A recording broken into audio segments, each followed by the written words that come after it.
Well, let's now bring in Obaidullah Bahir. He is an Afghan political analyst and also a lecturer in transitional justice at the American University of Afghanistan. He joins us from Kabul. Obaidullah, I want to start with Panjshir. I'm curious, how significant is that victory for the Taliban, especially when it comes to how they are viewed inside Afghanistan?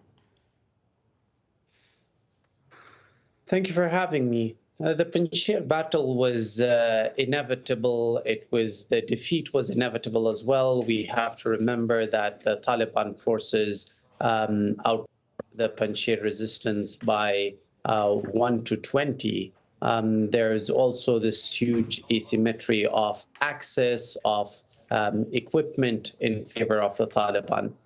So for now, it means that unlike the first time the Taliban were in power, they have 100% control on territories of Afghanistan, which should increase the amount of responsibility they have to Afghan people as well. Increasing responsibility, but how are they actually regarded now? I know they've been trying to build legitimacy with foreign governments. How is the Taliban seen at home? You have to realize that from Zabiullah Mujahid's conference, you could see that they keep on buying time. A lot of the issues that were brought up with regards to women liberty, with regards to the flag issue, with regards to the government issue, the Taliban keep reiterating that there is no government. Once the government is established, you will know more. The idea is that if the government is going to be dominated by the Taliban, then the Taliban should already know what they have in mind with regards to all these different issues. And that's a sign of apprehension for the population as well. The Taliban aren't very clear about what they want or plan ahead, then it might be something that they're worried would get a reaction out of the population. Sure. Well, speaking of apprehension, as part of all of those discussions, the Taliban has made sounds about an inclusive government, but do a diversity of groups actually want in? Do they want to be a part of that government? There's quite a difference and disparity between what's being said and what's being heard here with regards to what the international community expects out of the Taliban with regards to inclusivity. There have been statements from the Taliban. We regard inclusivity as including people from all ethnicities. That does not necessarily mean accommodating different political parties. So they might just have Taliban representatives in parts of Afghanistan, which really doesn't satisfy the whole idea of inclusivity as well.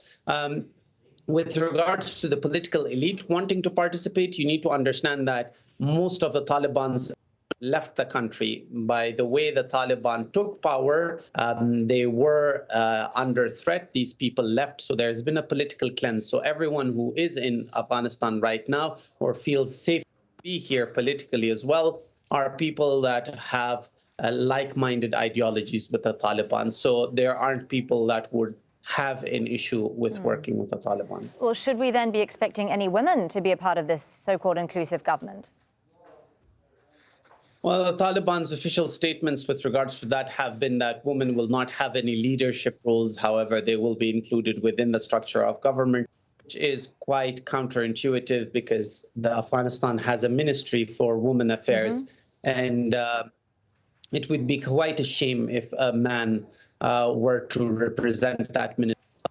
It takes away from female agency, and it would have done their international legitimacy cause huge favor if they had introduced that minister to start off with, to give people, give them some hope with regards to how the Taliban want to move forward.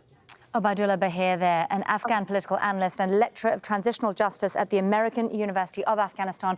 Great to get your thoughts. Thanks for sharing them with us on Al Jazeera, Obaidullah. Goodbye.